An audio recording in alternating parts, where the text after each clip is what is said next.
এই জুলুমের শেষ কোথায়?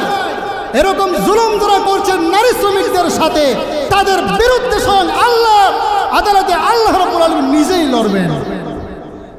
কত ভয়ঙ্কর কথা! আজ গোটা দেশে বরং সারা পৃথিবীতে বিশেষভাবে পুরুষ শ্রমিকদেরকে ঠকানোর পাশাপাশি নারী শ্রমিকদেরকে মারাত্মকভাবে ঠকানো হচ্ছে। কথা বলতে হবে, ঠিক কিনা?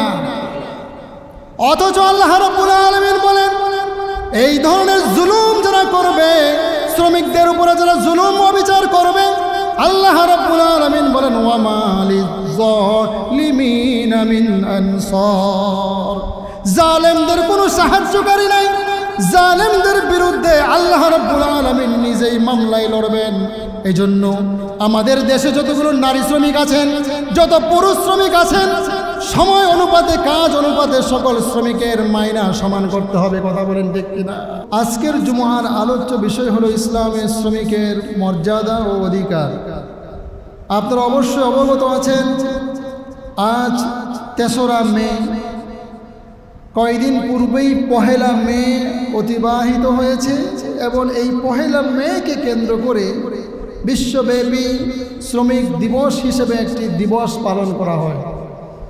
১লা মে সব ধরনের অফিস আদালত, কল কারখানা, মেল ইন্ডাস্ট্রিজ, শিক্ষা প্রতিষ্ঠান সব কিছুই বন্ধ থাকে, ছুটি পালন করে থাকে। তো এই ১লা মেকে কেন্দ্র করে তারা বিভিন্ন সেমিনার, সিম্পোজিয়াম, প্রতিবাদ ইত্যাদি পালন করে থাকে, যেখানে বিভিন্ন শ্রেণী পেশার মানুষ শ্রমিকদের অধিকার নিয়ে কথা বলে। তো আমি আপনাদের সামনে শ্রমিকের অধিকার এবং শ্রমিকের কি মর্যাদা, এই বিষয়গুলো কোরআন সুন্নাহ থেকে তুলে ধরার চেষ্টা করব। আল্লাহ রাব্বুল আলামিন তৌফিক দান করুন। আমাদের সমাজ ব্যবস্থা কেন যেন এমন হয়ে গেল যে আমরা ইসলামকে কেবলমাত্র মসজিদের ৪ দেওয়ালের ভিতরে সীমাবদ্ধ করে দিয়েছি। কেন যেন মনে হয় মুসলমানদের অবস্থা অবলোকন করে যে আমরা ইসলামকে ৫ ওয়াক্ত নামাজের মধ্যে সীমাবদ্ধ করে দিয়েছি, যে ইসলাম মানে হলো শুধুমাত্র ৫ ওয়াক্ত নামাজ পড়া। এই নামাজের বাহিরে আর ইসলাম বলতে কিছুই নেই। অনুরূপভাবে মাহে রমজান আসলে মনে হয় যেন আমরা ইসলামটাকে মাহে রমজানের মধ্যে সীমাবদ্ধ করে দিয়েছি। হজের মৌসুম চলমান, সামনে হাজী সাহেবগণ হজে যাবেন, সারা বছর ব্যাপী এর পরবর্তীতে উমরা, হজ পালন করবে। তো এগুলো দেখলে যেন মনে হয় ইসলামকে আমরা কেবলমাত্র হজের মধ্যে সীমাবদ্ধ করে দিয়েছি। এইভাবে মোটা দাগের কয়েকটা আমলের মধ্যে ধরুন আপনি সালাত, মাহে রমজানের সিয়াম এবং হজ, যেগুলোর মধ্যে মোটামুটি মানুষ নিজের মনোরঞ্জন পুরা হয়, নিজের মনোভাসনা পুরা হয়। জাকাতের মধ্যে, জাকাত আদায় করার মধ্যে তেমন একটা মানুষের মনের আশা পূরণ হয় না, টাকা পয়সা ব্যয় হয়। এজন্য অনেকেই জাকাতের মধ্যে ইসলামকে সীমাবদ্ধ করেনি, বরং জাকাতকে বাদে দিয়ে দিয়েছে। যাই হোক, আমি বোঝাতে চাচ্ছিলাম আপনাদেরকে, আজ মুসলমানদের সমাজ ব্যবস্থার দিকে তাকালে, আমাদের সামাজিক জীবনের দিকে যদি আমরা লক্ষ্য করি, তো মনে হয় যে মুসলমানরা আজকে নামাজ, রোজা, হজ, জাকাত, মোটা দাগের এই কয়েকটা বিধানের মধ্যে ইসলামকে সীমাবদ্ধ করে দিয়েছে। অথচ ইসলাম কিন্তু এই ৪-৫টি বিধানের মধ্যে সীমাবদ্ধ কি নয়। এর বাহিরেও আরও ইসলামের বিধিবিধান আছে, যেগুলো আমাকে আপনাকে জানতে হবে, শিখতে হবে। আপনি ব্যবসা করেন, আপনার ইসলাম বলছে ব্যবসার A to Z যাবতীয় ইলম, জ্ঞান আপনাকে অর্জন করতে হবে। ইসলাম ব্যবসায়ীদের ব্যাপারে বিরাট সম্মান, মর্যাদার ফজিলত বর্ণনা করেছেন। অসাধু ব্যবসায়ীদের ব্যাপারে ইসলাম মারাত্মক সতর্ক বার্তা দিয়েছে কোরআনের মধ্যে। কাজেই কোনো লোক যদি ব্যবসায়ী হয়, তাহলে তার ব্যবসার ব্যাপারে ইসলাম কি বলে, যাবতীয় বিধিবিধান তাকে শিখতে হবে, এগুলো জানতে হবে। অনুরূপভাবে আপনি যখন যেই কাজের সাথে জড়িত হবেন সেই কাজের ইলম আপনাকে শিখতে হবে। যুবক ছেলেমেয়েরা বিবাহ বন্ধনে আবদ্ধ হচ্ছে, বিবাহ সংক্রান্ত কোনো জ্ঞান, কোনো ইলম তাদের কাছে নেই। বিবাহ সংক্রান্ত ইলম তাদের হাসিল করতে হবে।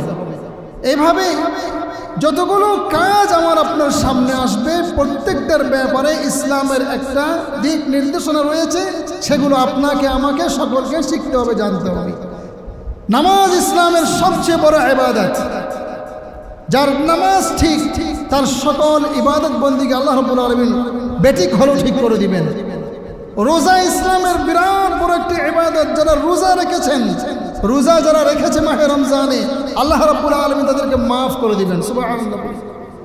তাদের ব্যাপারে বিরাট পুরস্কারের ঘোষণা আছে। নিঃসন্দেহে বড় ইবাদত। হজের মৌসুম এসেছে, যারা হজে যাবেন, এটি বিরাট বড় ইবাদত। যার হজ আল্লাহ রাব্বুল আলামিনের কাছে কবুল হবে, তার জীবনের সমস্ত গুনাহকে আল্লাহ তাআলা মাফ করে দেবেন। জুড়ে বলেন সুবহানাল্লাহ। কিন্তু আপনাকে বুঝতে হবে, এই ইবাদতগুলোর পাশাপাশি ইসলাম আপনার মুআমালা, মুআশারাত, আপনার লেনদেন, আপনার যাবতীয় আচার আচরণ, এগুলোর ব্যাপারে একটা গাইডলাইন দিয়েছে। সেগুলো আমাকে আপনাকে অবশ্যই ফলো করতে হবে। যেমনটি আজকের আমাদের আলোচ্য বিষয় হলো শ্রমিকের মর্যাদা, শ্রমিকের অধিকার। পুঁজিবাদী এই সমাজ ব্যবস্থার মধ্যে আমরা শ্রমিকদের যথাযথ মর্যাদা দিতে ব্যর্থ হয়েছি।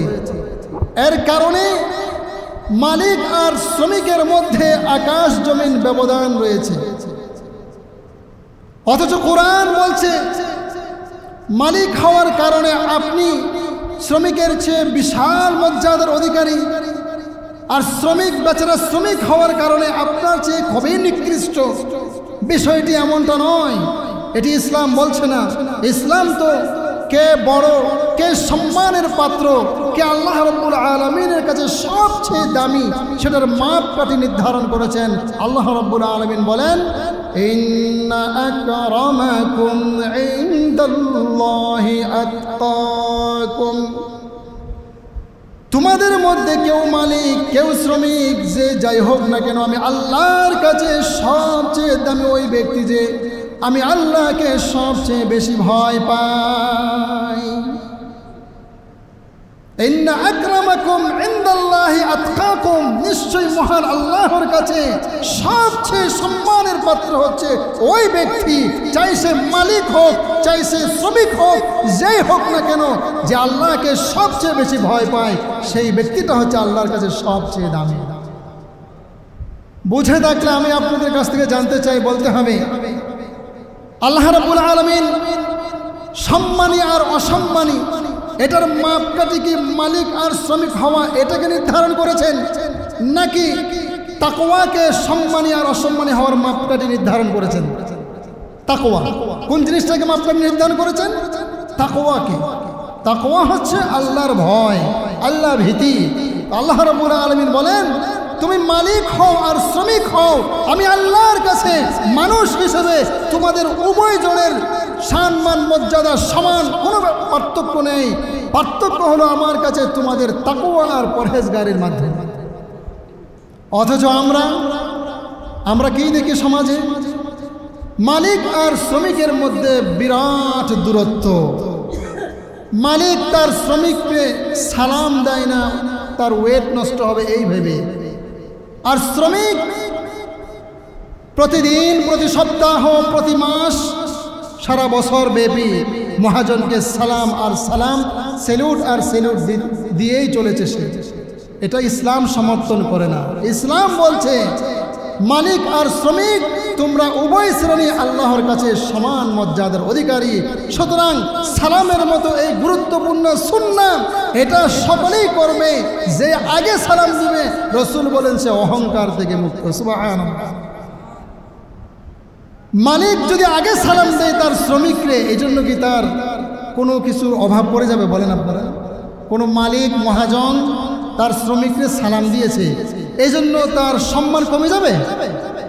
আমি তো মনে করি যেই মহাজন, যেই মালিক তার শ্রমিকরে সালাম আগে দেয়, তার শ্রমিক খুশি হয়ে ওই মালিকের জন্য নিজের জীবনকে উৎসর্গ করে দিতে পারে। এই জন্য মালিক শ্রমিকের মধ্যে বিরাট এই দূরত্বকে কমিয়ে আনার একটি মাধ্যম হচ্ছে সালাম। রসুল বলেছেন বেশি বেশি সালাম তোমরা একে অন্যকে দাও, আর আল্লাহ রাব্বুল আলামিন তোমাদের পরস্পরের মধ্যে ভ্রাতৃত্ব আর ভালোবাসা মুহাব্বত তৈরি করে দিবেন। সুবহানাল্লাহ। রাসূলের এই সুন্নাহ আজকে আমাদের মধ্যে অনেক কম দেখা যায়, সেজন্য আমরা সকলেই চেষ্টা করব একে অন্যকে আগে সালাম দেওয়ার চেষ্টা করবো তো ইনশাল্লাহ। আল্লাহ রাব্বুল আলামিন আমাদের সকলকে সালামের উপর আমল করার তৌফিক দান করুন। যা বলছিলাম, মালিক শ্রমিকের মধ্যে কোনো পার্থক্য নেই। রাসূল সাল্লাল্লাহু আলাইহি ওয়াসাল্লাম বিদায় হজের ভাষণের মধ্যে বলেছিলেন যে তোমরা যা খাও, তোমরা যা পরো, তোমরা যা পানাহার করো, তোমাদের অধীনস্থ এই মানুষগুলাকে, শ্রমিকগুলাকে তাই তোমরা খাওয়াও আর পরিধান করাও। ভাবা যায় রাসূল সাল্লাল্লাহু আলাইহি সাল্লাম অধীনস্থ এই লোকগুলোর ব্যাপারে কত গুরুত্ব দিয়েছেন।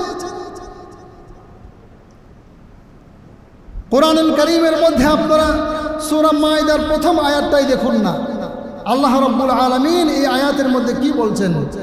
ইয়া আইয়ুহাল্লাযীনা আমানু আউফু বিল উকুদ। হে মুমিন সম্প্রদায়, তোমরা তোমাদের অঙ্গীকারগুলোকে পরিপূর্ণ করো, তোমরা তোমাদের অঙ্গীকারকে পুরা করো। অর্থাৎ তোমরা তোমাদের অধীনস্থ যে শ্রমিক রয়েছেন তাদের সাথে তোমাদের যে অঙ্গীকার রয়েছে, চুক্তি আছে, সেই চুক্তিকে তোমরা পুরা করো। এই যে মাহে রমজান গত হলো, মাহে রমজানের ঈদ কেন্দ্রিক বিভিন্ন সংবাদ মাধ্যমে আমরা দেখতে পেয়েছি। কি দেখতে পেয়েছি? যে সারা বছর ব্যাপী যে শ্রমিকরা বিভিন্ন গার্মেন্টস, বিভিন্ন মেল কারখানা, ইন্ডাস্ট্রিজ, বিভিন্ন ফ্যাক্টরিতে শ্রম দিয়েছে, কাজ করেছে, মহাজনরা ঈদের মৌসুমে তাদের বোনাস দিবে তো দূরের কথা, বেতনও ঠিক মতো দেয় নাই। এরকম সংবাদ পত্রপত্রিকায় প্রচার করা হয়েছে কিনা বলেন? তাহলে এই যে মহাজন, তারা তাদের শ্রমিকের অধিকার যথাযথভাবে আদায় করেনি। আল্লাহ রাব্বুল আলামিন এদের ব্যাপারে কি ফয়সালা করবেন? হাদিসে কুদসি আপনাদের সামনে আমি পেশ করছি। এই হাদিসটি বুখারী শরীফের মধ্যে এসেছে, হাদিস নম্বর 2227। হাদিসে কুদসি আল্লাহ রাসূল সাল্লাল্লাহু আলাইহি ওয়াসাল্লাম বলেন, قال الله عز وجل ثلاثة أنا خصمهم يوم القيامة। আল্লাহ রাব্বুল আলামিন বলেন, কিয়ামতের কঠিন ময়দানে তিন শ্রেণীর মানুষের বিরুদ্ধে আমি আল্লাহ নিজেই বিবাদী হব। কয় শ্রেণী বলেন? তিন শ্রেণীর মানুষের বিরুদ্ধে আল্লাহ রাব্বুল আলামিন নিজেই মামলা দায়ের করবেন, নিজেই মামলায় লড়বেন। আল্লাহ রাব্বুল আলামিন বলেন, রাজুলুন আ'তা বি সুম্মা গাদারা। প্রথম শ্রেণীর ওই মানুষ যে আমি আল্লাহর নামে শপথ করে, আমি আল্লাহর নামে অঙ্গীকার করে, অতঃপর সে অঙ্গীকার ভঙ্গ করে। আল্লাহর নামে শপথ করেছে, আল্লাহর নামে অঙ্গীকার করেছে, এই বিষয়টা, এই জিনিসটা প্রদান করবে, এরপরে সে আবার সে অঙ্গীকারকে ভঙ্গ করে। আল্লাহ রাব্বুল আলামিন বলেন, এই শ্রেণীর মানুষগুলোর বিরুদ্ধে আমি আল্লাহ নিজেই বিবাদী হব। অঙ্গীকার ভঙ্গ করার মতো এরকম মানুষ বোধহয় আমাদের সমাজে নাই। আপনাদের কাছে কি মনে হয়? কথায় কথায় বলে যে ঠিক আছে আপনি কালকে আসেন, আপনার এই বিষয়টা আমি দেখছি, কালকে আসলে পরে বলে এর পরের দিন আসেন। শ্রমিক যখন মহাজনকে ফোন করে তার বেতন চায়, বেচারা ফোন তো রিসিভ করেই না, আর যদি করেও তো সে ডেট দিল যে আপনি এর পরের দিন আমাকে নক করেন, আপনার বেতন আপনাকে বুঝিয়ে দেব। পরের দিন তার মোবাইলে আর খুঁজে পাওয়া যাচ্ছে না। অর্থাৎ অঙ্গীকার করছে, ওয়াদা করছে, কিন্তু সে তার ওয়াদা রক্ষা করতেছে না। আর এরকম ওয়াদা আমাদের সমাজের অনেক লোকেরাও করে থাকে, যাদেরকে আমরা আমাদের লিডার মনে করি, যারা আমাদের সমাজের নেতৃত্ব দেয়। এরকম অনেক সমাজপতি, এরকম অনেক নেতা রয়েছেন যারা কথায় কথায় মানুষের সাথে অঙ্গীকার করে আর পরবর্তীতে সে অঙ্গীকার ভঙ্গ করে। এমন নেতা সমাজে আছে না নাই বলেন? আল্লাহ রাব্বুল আলামিন বলেন, সালাসাতুন আনা হাসমুহুম ইয়াউমাল কিয়ামাহ, কিয়ামতের কঠিন ময়দানে আমি আল্লাহ 3 শ্রেণীর মানুষের বিরুদ্ধে বিবাদী হব। 1 নম্বর, রাজুলুন আ'তা বি সুম্মা গাদার, আমি আল্লাহর নামে শপথ করেছে আর তারপরে সেই শপথকে ভঙ্গ করেছে, তার বিরুদ্ধে আমি আল্লাহ নিজেই মামলা দায়ের করব। 2 নম্বর, ওয়ারাজুলুন বাআ হুররান ফাকালা সামানাহু, আদিকালে মানুষকে মানুষ বিক্রি করত। বাজারে যেরকম ভাবে মানুষ বিভিন্ন পণ্য ক্রয় বিক্রয় করে, আদিকালে বাজারের মধ্যে মানুষ মানুষকেই বিক্রি করত। শুনছেন কিনা এরকম কথা বলেন? আদিকালে মানুষ মানুষকে বিক্রি করে দিত। কোন মানুষ? ধরুন একজন মানুষকে কিডন্যাপ করেছে, করার পরে এবার তাকে বাজারে এনে স্বাধীন একটা মানুষ তাকে অন্য লোকের হাতে বিক্রি করে দিয়েছে। এটা এখনো আমাদের সমাজে আছে। যেমন ধরুন অসাধু লোক, খারাপ শ্রেণীর মানুষেরা বিভিন্ন দেশ থেকে নারীদেরকে কিংবা পুরুষদেরকে চাকরি দেওয়ার প্রলোভন দেখিয়ে বর্ডার ক্রস করে বহির্বিশ্বে অন্য দেশের মানুষদের দালালদের কাছে বিক্রি করে দেয়। আছে না নাই বলেন? আপনারা অবাক হয়ে যাবেন, একটি তথ্য আপনাদেরকে আমি দেই। এই বাংলাদেশে হিন্দুত্ববাদের আগ্রাসন দিন দিন কেন যেন বেড়ে যাচ্ছে। এরা বিরাট ষড়যন্ত্রের জাল পেতেছে। এরা নারীদের সাথে চাকরির প্রলোভন দেখায় কিংবা নারীদের সাথে প্রেমের প্রতারণা করে ছলে বলে কৌশলে, নারীর মন তো খুব নরম, খুবই কোমল, নারীদেরকে তারা ম্যানেজ করে তারপর বাংলাদেশের বর্ডার ক্রস করে ইন্ডিয়াতে পাচার করে দেয়।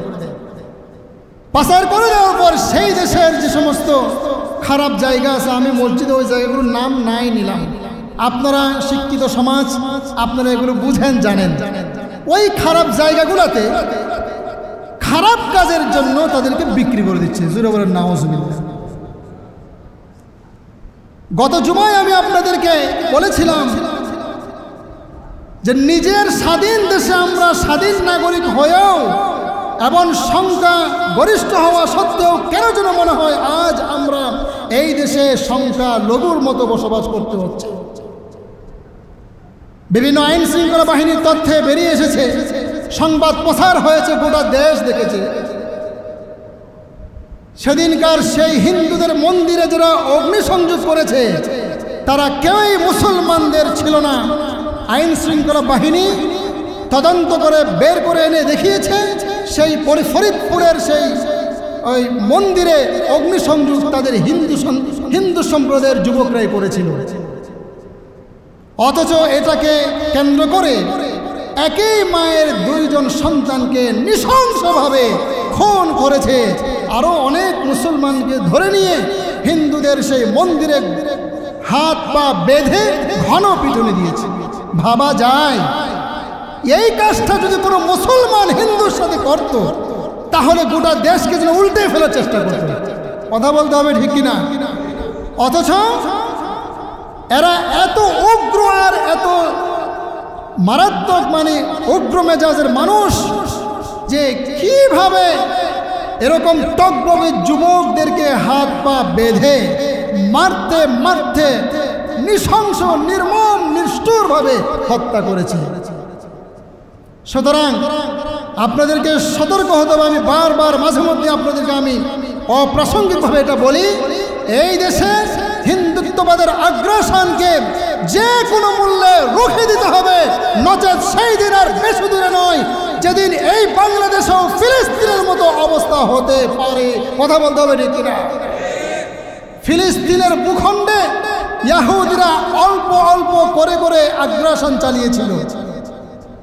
সেই 47-এর সময় ইহুদিরা জাতীয় সংঘের অধিবেশনে তারা সেখানে একটা বিল পাশ করিয়েছিল, ইহুদিদেরকে বসবাস করার জন্য ফিলিস্তিনের 10% মাটি যেন বরাদ্দ দেওয়া হয়। 10% মাটি বরাদ্দ দেওয়ার পরে তারা কি করলো?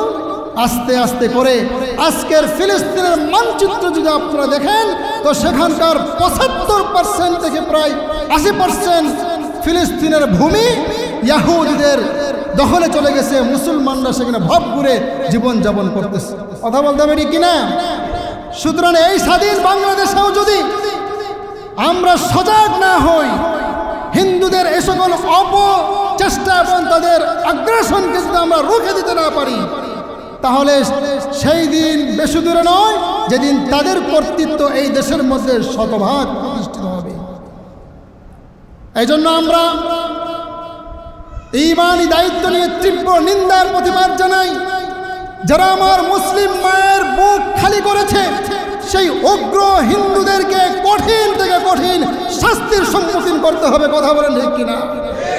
দৃষ্টান্তমূলক বিচার তাদের করতে হবে, যার পরে এই স্বাধীন সোনার বাংলাদেশের মাটিতে যেন আর কোনো হিন্দুদের হাতে আমার একজন মুসলমানের সন্তানও নিহত না হয়।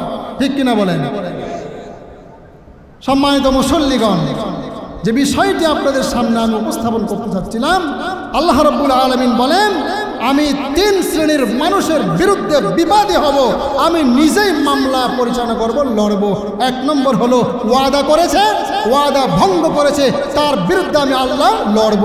2 নম্বর হলো যে কিনা ওই উগ্র হিন্দুদের মতো এদেশের মা বোনদেরকে, এদেশের অনেক চাকরি প্রার্থী যুবকদেরকে যেরকমভাবে বিদেশে পাচার করে বিক্রি করে দেয়, ওরকমভাবে জাহিলিয়াতের যুগে যেরকম মানুষকে মানুষ বিক্রি করে দিত, আল্লাহ রাব্বুল আলামিন বলেন স্বাধীন মানুষকে ধরে যে কিনা বাজারে বিক্রি করে সেই অর্থ ভোগ করেছে, আমি আল্লাহ তার বিরুদ্ধে মামলা লড়ব। কথা বুঝাতে পারলাম কিনা? সুতরাং আমার দেশের নারীদেরকে যারা ইন্ডিয়ায় পাচার করে, আমার দেশের যুবকদেরকে চাকরির প্রলোভন দিয়ে যারা বিদেশে পাচার করে, কিডনি ইত্যাদি বিক্রি করে বিরাট অঙ্ক মুনাফা হাসিল করতেছে, তাদেরকে আমরা সতর্ক করতে চাই, তোমাদের বিচারের, তোমাদের বিরুদ্ধে স্বয়ং আল্লাহ নিজেই লড়বেন। কথা বলেন ঠিক কিনা? এই জন্য আল্লাহ রাব্বুল আলামিন বলেন, ওয়ারাজুলুন বাআ হুররান ফাকালা সামানাহু, ওই ব্যক্তি যে কিনা স্বাধীন মানুষকে ধরে বিক্রি করে দিয়ে তারপর মুনাফাগুলো ভোগ করেছে, আমি আল্লাহ তার বিরুদ্ধে ময়দানে হাসর লড়ব। কয় নম্বর গেছে বলেন? কয় নম্বর গেছে? 2 নম্বর। 1 নম্বর হলো ওয়াদা করেছে, তারপর ওয়াদা ভঙ্গ করেছে। 2 নম্বর হলো যারা মানুষ পাচার করে, আদিকালে যেরকমভাবে স্বাধীন মানুষকে ধরে বিক্রি করে দিয়ে দাস দাসী বানিয়ে ফেলত, আর বর্তমানে সেটার আধুনিক রূপ হলো বিভিন্ন চাকরির প্রলোভন দেখিয়ে প্রেমের ফাঁদে ফেলে এদেশের এরকম সরল মনা নারীদেরকে, সরল এরকম যুবকদেরকে বিদেশে পাচার করে দেয়, বিক্রি করে দেয়। কথা বলতে হবে কিনা? একটা ভিডিও ক্লিপ বেশ কিছুদিন আগে আমি দেখেছিলাম, যেখানকার দেখানো হয়েছে একজন যুবককে ভেদর পিটাচ্ছে আর বলছে ফোন করে বল বাড়ি থেকে টাকা দেওয়ার জন্য। এরা কেমন মানুষ, কেমন তাদের হৃদয়, এইভাবে মানুষকে মারতে পারে? কেন যেন দিন দিন মানুষের মন মস্তিষ্কে পছন ধরেছে, মানুষের হৃদয় যেন বিবেকহীন হয়ে গেছে। রিসেন্টলি একটি ঘটনা এদেশের সকল মানুষকে কাঁদাচ্ছে। আমি এটা কল্পনাও করতে পারি না যে এটাও কি সম্ভব। কুমিল্লার একটা শিশু, মেয়ে শিশু, সর্বোচ্চ তার বয়স হয়তো 9 হতে পারে, ক্লাস 3-তে এই মেয়েটি পড়ে। স্কুল থেকে সে যখন বাসায় ফিরছে, নেশাগ্রস্ত মাদক সেবনকারী একজন কুলাঙ্গার এই শিশুটাকে জোরপূর্বক দর্শন করে গলা টিপে হত্যা করেছে। নাউজুবিল্লাহ বলেন।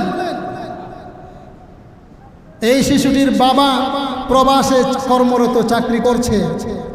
আপনারা একটু চিন্তা করুন যে কি পরিমাণ পছন্দ ধরলে পরে, চারিত্রিক অধঃপতন হলে পরে এরকম ছোট্ট একটি মাসুম শিশুকে পর্যন্ত দর্শন থেকে বাদ দিচ্ছে না। আমি আজকে আপনাদের নিয়ে তীব্র নিন্দার প্রতিবাদ জানাতে চাই। ধর্ষণ যারা করে, এই ধর্ষকদের কোনো দল হতে পারে না। কথা বলেন ঠিক কিনা? এদের কোনো দল নেই, এদের কিছুই নেই, এরা হচ্ছে সন্ত্রাসী, এরা ধর্ষক, এদের সর্বোচ্চ শাস্তি হচ্ছে মৃত্যু। কথা বলেন ঠিক কিনা? এদেশের কোটি কোটি জনতার একটাই দাবি, এই ছোট্ট শিশুটাকে যেই কোলাঙ্গার নেশাগ্রস্ত মাদক সেবনকারী ধর্ষণ করেছে, অনতি বিলম্বে তার দৃষ্টান্তমূলক ফাঁসি প্রদান করতে হবে। কথা বলেন ঠিক কিনা? এই জন্য সব কিছুর উপর হচ্ছে তাকওয়া, যেটা আমি সর্বপ্রথম আপনাদেরকে বলেছি। আল্লাহর ভয় যার অন্তরে নেই, তার মাধ্যমে ইহান কোনো পাপ নাই যেটা সে করবে না, সে সব পাপ কাজ করতে পারে। আল্লাহ রাব্বুল আলামিন আমাদের সকলকে সেই তাকওয়ার দৌলত নসিব করুন, সকলে বলুন আমিন। 3 নম্বর, আল্লাহ রাব্বুল আলামিন বলেন ওয়ারাজুলুন ইস্তাজারা আজিরান, সেই ব্যক্তি, সেই মহাজন যে একজন শ্রমিককে শ্রমিক হিসেবে নিয়োগ দিয়েছে, ফাস্তাওফা মিনহু, এরপরে সারা মাস সারা বছর তার কাছ থেকে পারিশ্রমিক আদায় করেছে, ওয়ালাম ইউতি আজরাহু, বছর শেষে মাস শেষে তার পারিশ্রমিকটা যথাযথভাবে বুঝায় দেয় নাই। শ্রমিকের পরিশ্রম সে নিয়েছে, অথচ বিপরীতে মাস শেষে তার বেতন বোনাস ঠিক মতো দিচ্ছে না। আল্লাহ রাব্বুল আলামিন বলেন ওই ধরনের মালিক, ওই ধরনের মহাজনের বিরুদ্ধে আমি আল্লাহ কাল কিয়ামতের কঠিন ময়দানে নিজেই বিবাদী হয়ে লড়ব। একটু কল্পনা করে দেখেন, ইসলাম শ্রমিকের মর্যাদা কত বেশি দিলে পরে। এই হাদিসের 3টা বিষয় কিন্তু আজকের আমাদের আলোচ্য বিষয় নয়। হাদিসের শেষাংশে যেটি বর্ণিত হয়েছে, যেই ব্যক্তি শ্রমিককে নিয়োগ দিয়েছে কাজের জন্য, কাজ কিন্তু শতভাগ কি করেছে, আদায় করেছে, কিন্তু তার পারিশ্রমিকটা দিচ্ছে না। এটি হলো আজকের আমাদের আলোচ্য বিষয়। কত মর্যাদা ইসলাম দিয়েছে যে তোমরা তোমাদের শ্রমিকের পারিশ্রমিক যদি না দাও, স্বয়ং আল্লাহ তোমার বিরুদ্ধে মামলা লড়বেন। কত ভয়ঙ্কর কথা, এর চেয়ে মারাত্মক কথা কি হতে পারে? শুধু এখানেই শেষ নয়, আল্লাহর হাবিব রাহমাতুল লিল আলামিন বলেন ক্বালা রাসূলুল্লাহ সাল্লাল্লাহু আলাইহি সাল্লাম উতুল আজিরা আজরাহু, শ্রমিকের পারিশ্রমিক তোমরা দিয়ে দাও, ক্বাবলা ইয়াজুফা আরাকাহু, শ্রমিকের ঘায়ের যে ঘাম রয়েছে সেই ঘাম শুকানোর আগে আগে তার পারিশ্রমিকটা তোমরা তাকে দিয়ে দাও। কত গুরুত্ব ইসলাম দিয়েছে। আজ আমরা শ্রমিকদের সাথে কি ব্যবহার করছি? আমি সবচেয়ে কষ্ট পাই, সবচেয়ে মর্মাহত হই কখন? যখন দেখতে পাই কোনো নারী শ্রমিকের সাথে দুর্ব্যবহার হচ্ছে এবং নারী শ্রমিকদেরকে প্রতিনিয়ত ঠকানো হচ্ছে। আমি একটু বিস্তীর্ণভাবে আপনাদেরকে বললে আপনারা বুঝবেন। সকাল 8টা থেকে রাত 8টা পর্যন্ত এই টাইমটা ডিউটি যেরকম পুরুষরা করে, তার পাশাপাশি কিন্তু সমান সময়ে সমান ডিউটি নারীরাও করে। কথা বলতে হবে, ঠিক কিনা? আমি বেঠিক বলেছি? নিয়ম এটা না? পুরুষরাও সকাল 8টায় ডিউটিতে প্রবেশ করছে, মেল কারখানা ইন্ডাস্ট্রিতে প্রবেশ করছে, নারী শ্রমিকরাও সেখানে ঠিক 8টায় প্রবেশ করছে, রাত 8টায় তাদের ডিউটি শেষ হচ্ছে। পুরুষ শ্রমিকদের বেতন কিন্তু ধরেন উদাহরণস্বরূপ যদি বলি, কাহারো 10, কাহারো 15, বিভিন্ন স্কেলে পুরুষ শ্রমিকদের বেতন নির্ধারণ করা হচ্ছে। বিপরীতে ঠিক সমান সময় শ্রম দিয়েছে, কাজও সমান সমান করেছে, কোনো কোনো ক্ষেত্রে পুরুষের চেয়ে নারীরা কাজ বেশি করে। কথা বলতে হবে, ঠিক কিনা? নারীদের হাত অনেক বেশি চলে পুরুষদের চেয়ে, এরকমও হয় মাঝে মধ্যে, অনেক ক্ষেত্রে হয়। অথচ পুরুষ শ্রমিকের যেই মাসিক মাইনে দেওয়া হচ্ছে তার অর্ধেক মাইনে দেওয়া হয় নারী শ্রমিকদের। কথা বলতে হবে, ঠিক কিনা? এই জুলুমের শেষ কোথায়? এরকম জুলুম যারা করছে নারী শ্রমিকদের সাথে, তাদের বিরুদ্ধে স্বয়ং আল্লাহ আদালতে আল্লাহ রাব্বুল আলামিন নিজেই লড়বেন। কত ভয়ঙ্কর কথা! আজ গোটা দেশে বরং সারা পৃথিবীতে বিশেষভাবে পুরুষ শ্রমিকদেরকে ঠকানোর পাশাপাশি নারী শ্রমিকদেরকে মারাত্মকভাবে ঠকানো হচ্ছে। কথা বলতে হবে, ঠিক কিনা? অথচ আল্লাহ রাব্বুল আলামিন বলেন এই ধরনের জুলুম যারা করবে, শ্রমিকদের উপরে যারা জুলুম অবিচার করবে, আল্লাহ রাব্বুল আলামিন বলেন ওয়া মা লিযালিমিনা মিন আনসার, জালেমদের কোনো সাহায্যকারী নাই। জালেমদের বিরুদ্ধে আল্লাহ রাব্বুল আলামিন নিজেই মামলায় লড়বেন। এই জন্য আমাদের দেশে যতগুলো নারী শ্রমিক আছেন, যত পুরুষ শ্রমিক আছেন, সময় অনুপাতে কাজ অনুপাতে সকল শ্রমিকের মাইনা সমান করতে হবে। কথা বলেন ঠিক কিনা?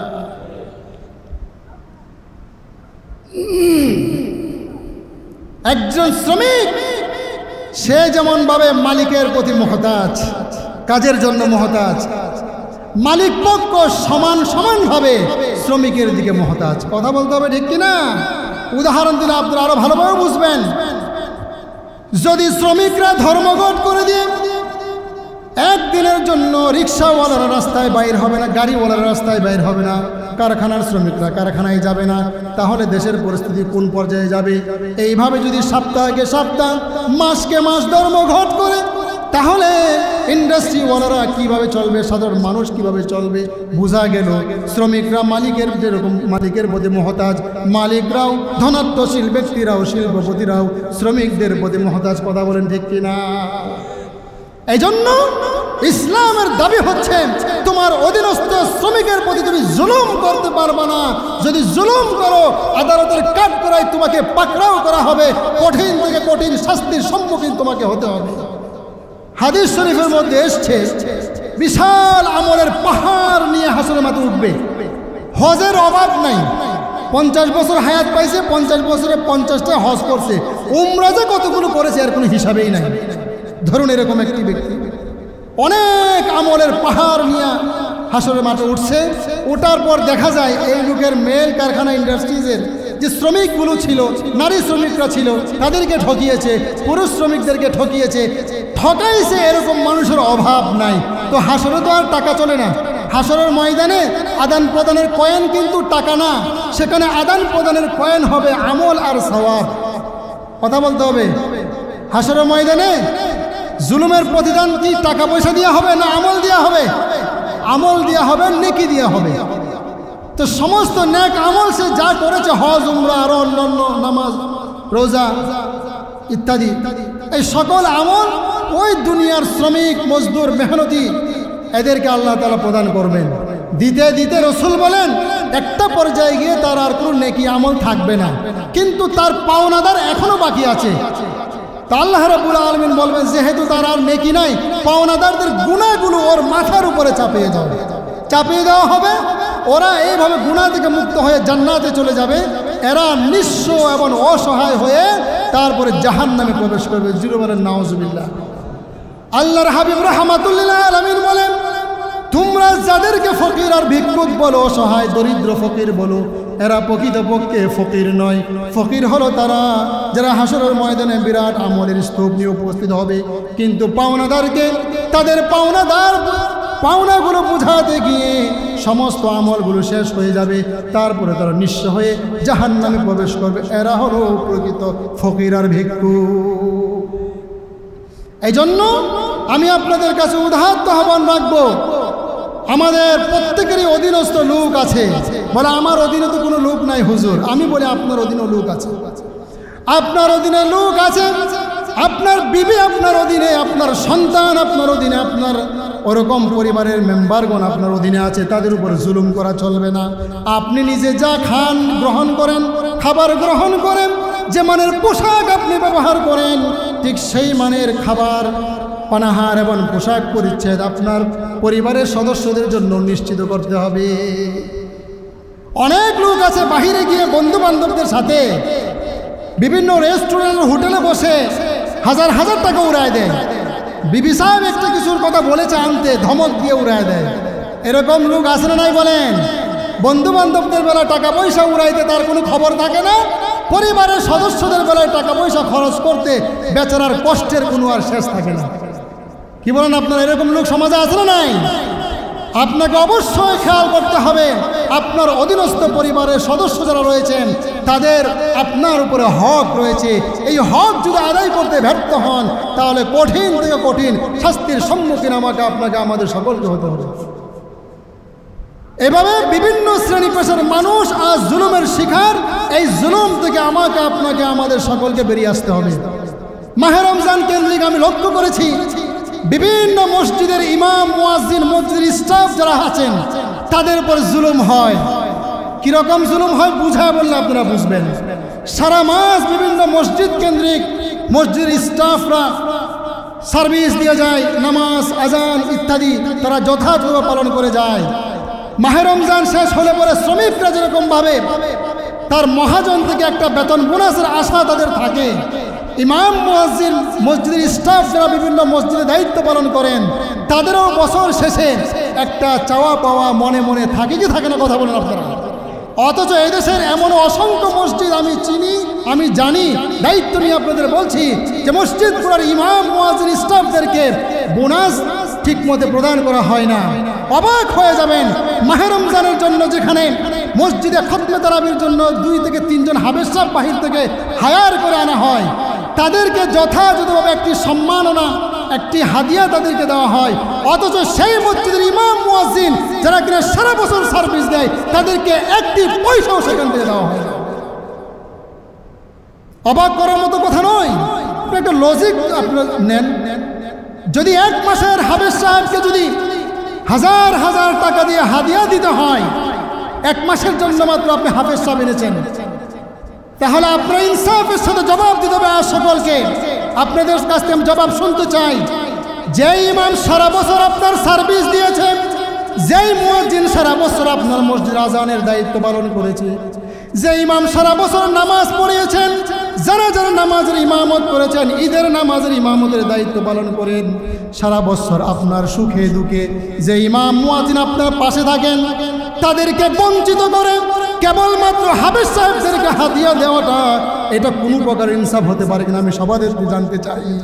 কথা বলেন আপনারা, এটা কি কোন ইনসাফ হতে পারে? সুতরাং পহেলা মে শ্রমিক দিবসের আজকের এই শ্রমিকদের মর্যাদার অধিকার এই শিরোনামের আলোচনায় আমি আপনাদেরকে সতর্ক করতে চাই। যদি মাহে রমজানের হাফেজ সাহেবদেরকে সম্মাননা স্বরূপ তাদেরকে বেতন বোনাস কিংবা তাদেরকে হাদিয়া দিতে হয়, তাহলে আপনার মসজিদের ইমাম মুয়াজ্জিন সাহেব কেন বাদ যাবে আমি গোটা মহল্লা থেকে জানতে চাই। কথা বলতে হবে ঠিক কিনা? 1 মাসের জন্য আপনি হাফেজ সাহেব আনলেন হায়ার করে, তাকে যদি 20,000 টাকা হাদিয়া দিতে হয়, যে ইমাম আপনার জুমার বয়ান থেকে শুরু করে সারা বছর সার্ভিস দিল, সে কেন বাদ যাবে? কথা বলেন আপনারা ঠিক কিনা? এই জন্য নিজের বিবেককে জাগ্রত করুন। আমাদের কোনো চাওয়া পাওয়া নাই, চাওয়ার জায়গা একমাত্র আল্লাহ রাব্বুল আলামিন। ওলামায়ে কেরাম মানুষের কাছে চায় না, কিন্তু আপনাদেরকে গুনাহের রাস্তা থেকে ফিরিয়ে আনার জন্য এই আলোচনাগুলো বলতে হয়, শোনাতে হয়। কারণ আপনারা যেন জালেম না হন। যদি জালেম হয়ে যান, যদি আপনি ইনসাফ না করেন, আদালতের কাঠগড়ায় ধরা পড়বেন। এই জন্য 3 শ্রেণীর মানুষ সাবধান হতে হবে। কোনোভাবেই অধীনস্থদের হক যেন নষ্ট না হয়, সতর্ক থাকতে হবে। ইমাম মুয়াজ্জিন মসজিদের দায়িত্ব পালন করেন, তাদের যথাযথ হকগুলো আদায় করার চেষ্টা করতে হবে।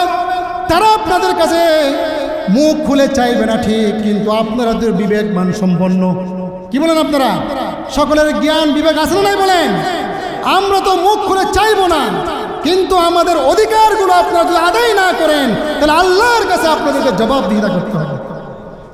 আপনি মনে করেছেন ঠগায় দিছি তো ভালো করে মসজিদের স্টাফকে, না, মসজিদের স্টাফ ঠগে নাই, ইমাম মুয়াজ্জিন ঠগে নাই, ঠকেছেন আপনি নিজে। আপনার ইমাম মুয়াজ্জিন মসজিদের স্টাফকে যথাযথ মূল্যায়ন না করার কারণে কাল কিয়ামতের কঠিন ময়দানে আপনি আল্লাহর কাছে জবাবদিহিতার সম্মুখীন হবেন। সেজন্য আপনি যেই সেক্টরে বলুন না কেন, বিভিন্ন মাদ্রাসা আছে।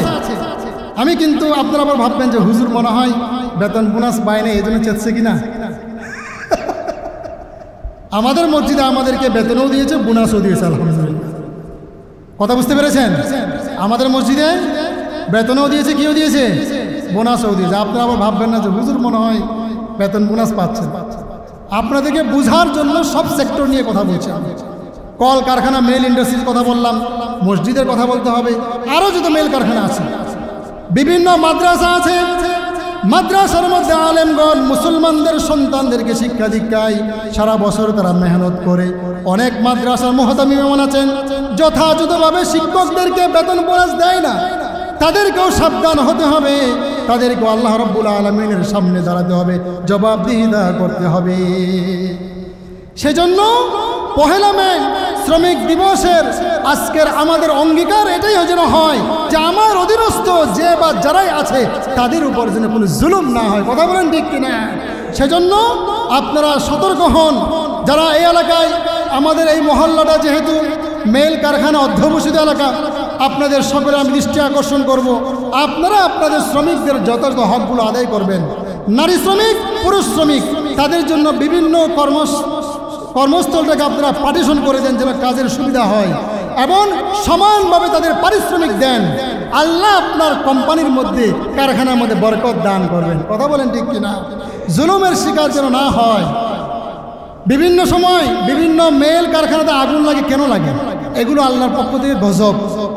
আমি সেদিন সাভার গিয়েছি এক মাদ্রাসায় উদ্বোধনী অনুষ্ঠানে, যাওয়ার পথে গাড়িওয়ালা বলতেছে, হুজুর এটা হলো সেই কারখানা যেটা ঈদের আগের দিন শ্রমিকরা ধর্মঘট করে আগুন জ্বালিয়ে পুড়িয়ে দিয়েছে। শ্রমিকরা বেতন বোনাস কিছুই পায়নি, সেই জন্য কারখানাতে আগুন জ্বালিয়ে দিয়েছে। তো কারখানাগুলোতে, মেল ইন্ডাস্ট্রিজতে আগুন তো এমনি এমনি লাগে না, মালিকরা সেখানে আগুন লাগানোর ব্যবস্থা করে, এই জন্য লাগে। কথা বলেন ঠিক কিনা? সেজন্য ইসলাম কোনোভাবেই শ্রমিকদেরকে খাটো করে দেখে না। শ্রমিকদের অধিকার, মালিকের অধিকার সমান, মর্যাদা সমান, আল্লাহর কাছে উভয়ের সম্মান মর্যাদা সমান। শুধুমাত্র যার তাকওয়া পরহেজগারি বেশি, সে আল্লাহর কাছে বেশি দামি। সেজন্য আসুন আমরা মালিক হই আর শ্রমিক হই, সকলেই সকলের সাথে যেন বন্ধুত্ব সুলভ আচরণ করি। কোনো এক ফার্সি কবি বলেছিলেন, মর্দ আখির বি মুবারক বন্দাইস, মর্দ আখির বি মুবারক বন্দাইস, কে মজদুর খুশ দিল কোনদকার বে। একটা কাজের শেষ ফলাফল দেখা, এটাই হলো মানুষের কাজ। আর শ্রমিকের মন যেই ব্যক্তি খুশি রাখবে, ওই শ্রমিক মালিকের পক্ষে কাজ বেশি বেশি আদায় করে। কথা বলেন ঠিক কিনা? আপনার শ্রমিককে যদি আপনি খুশি রাখেন, সে আপনার কাজ কম করবে না, বরং কি করবে? বেশি করবে না। আর যদি শ্রমিকের মনকে আপনি খারাপ করে দেন, শ্রমিক আপনার অনুপস্থিতি গোপনে আপনার কারখানার মধ্যে, প্রতিষ্ঠানের মধ্যে আগুন দেওয়ার সমূহ সম্ভাবনা আছে না নাই বলেন?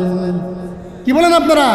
সেজন্য মনে রাখতে হবে, একটি ব্যবসা, একটি ব্যবসায়িক প্রতিষ্ঠান কোনো এক পক্ষ চালাইতে পারবে না। এটা চালানোর জন্য এক পক্ষ হচ্ছে মালিক, আরেকটা হলো প্রতিষ্ঠান, আরেকটা হলো শ্রমিক। এই তিনটার সমন্বয়ে হচ্ছে আপনার অর্থনীতির চাকা ঘুরবে। কথা বলেন ঠিক কিনা? সুতরাং আপনি ব্যবসা করবেন, লাভবান হবেন, কিন্তু আপনার শ্রমিক যেন না ঠকে, সেটার প্রতি আপনাকে অবশ্যই খেয়াল রাখতে হবে। কথা আপনাদের বুঝাতে পারলাম কিনা? সেটা চাই হোক মেল ইন্ডাস্ট্রিজ, চাই হোক কোনো শিক্ষা প্রতিষ্ঠান, চাই হোক কোনো মসজিদ, যেই সেক্টরে যেই জায়গাতে হোক না কেন, অধীনস্থ লোকদের অবশ্যই অবশ্যই আপনাদের তাদের অধিকারগুলো আদায় করতে হবে। এটি ইসলামের দাবি। আল্লাহ রাব্বুল আলামিন আমাদের সকলকে শ্রমিকের অধিকারগুলো যথাযথভাবে আদায়ের তৌফিক দান করুন। সকলে বলুন আমিন। ইসলামে কাজের বিরাট মূল্যায়ন। যারা নিষ্কর্ম বসে থাকে, কর্মহীন হয়ে বসে থাকে, এদের কোনো মূল্যায়ন ইসলামে নেই। সেজন্য রাসূল হাদিসের মধ্যে বলেন, তলাবু কাসবিল হালালি ফরিদা, হালাল উপার্জন করা, কাজ কর্মে জড়িত হওয়া, এটি ফরজ বাদাল ফরিদা। নামাজ, রোজা, হজ, যাকাত, অন্যান্য যে ফরজগুলো রয়েছে, এগুলো আদায় করার পাশাপাশি আপনি চাকরি করবেন, বাকরি করবেন, কাজকর্ম করবেন, এটাও ফরজ। বেকার ছেলে বিয়ে করার জন্য পারাপারি করতেছে, বুঝতে পারছেন? কি ছেলে? বেকার ছেলে বিয়ে করার জন্য কি করতেছে? পারাপারি করতেছে। তো কাজ নাই, একে বিয়ে করলে পরে ওকে কে চালাবে? আর তার নববধূ যেটা, তাকে কে চালাবে? কথা বলেন আপনারা? এরকম ছেলেকে কি বাবা মা বিয়ে করতে পারে? কাজ নাই, নিষ্কর্ম। ফলে কি দাঁড়ালো? কয়েকদিন আগের ঘটনা, খুবই নৃশংস ঘটনা। এই বেকার ছেলে তার মাকেই মেরে ফেলেছে। নাউজুবিল্লাহ বলেন। এটা কেন হলো? নিষ্কর্ম থাকার কারণে। কারণ নিষ্কর্ম যদি থাকে, শয়তান তাকে এসে অ্যাটাক করবে।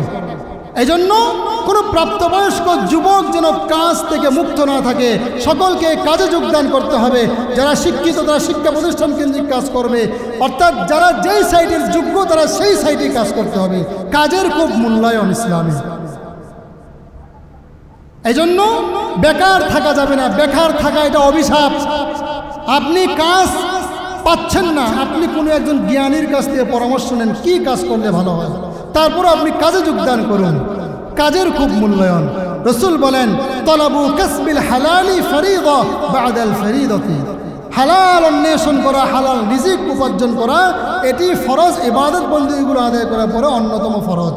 সেজন্য আসুন সকলেই আমরা আমাদের কর্মসংস্থানকে বাড়াই, নিজেরা উদ্যোগী হই, যে কোনো মূল্যে যেন আমাদের সমাজের কোনো মানুষ বেকার না থাকে।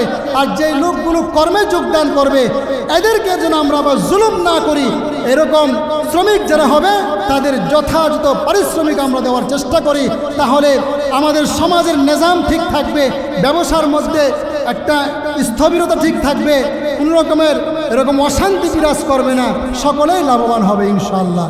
এই জন্য আজকের আলোচনার একেবারে শেষ প্রান্তে এসে বলবো, আমরা কোনো অবস্থাতেই যেন মালিক শ্রমিকের মধ্যে দ্বন্দ্ব না রাখি। অধীনস্থ যারা আছেন তাদেরকে আমরা যথার্থ মূল্যায়ন করি। মূল্যায়ন করলে পরে দেখবেন আপনার সার্ভিস আরও ভালো হয়ে যাচ্ছে, আপনার ইন্ডাস্ট্রিজের মধ্যে অনেক অনেক লাভবান হচ্ছেন। বিশেষভাবে আমি যদি বলেছিলাম এদেশের হাজারো হাজারো নারী শ্রমিক রয়েছেন, এই নারী শ্রমিকদের উপরে যে জুলুম করা হয় এই জুলুমটা বন্ধ হওয়া চাই। একমত থাকলে বলতে হবে, কথা বলেন ঠিক কিনা? নারী শ্রমিকরা জুলুমের শিকার কিনা বলেন? জুলুমের শিকার কিনা বলেন? তারাও কিন্তু সকাল 8টা থেকে সন্ধ্যা 8টা পর্যন্ত কাজ করে, অথচ মাইনে পায় মাত্র হাফ। আবার অনেকের মাসিক বেতন বাকি থাকে। এগুলো ইসলাম এলাও করে না, এগুলো গুনাহের কাজ। এই ধরনের গুনাহের কাজ থেকে আসুন আমরা সকলে বিরত থাকার চেষ্টা করি। আল্লাহ রাব্বুল আলামিন আমাদেরকে সেই তৌফিক দান করুন। ইসলামের শ্রমিকের মর্যাদা অধিকার এই শিরোনামে যে সংক্ষিপ্ত আলোচনা করলাম, আমাদের সকলকে বুঝার এবং আমল করার তৌফিক দান করুন, আমিন।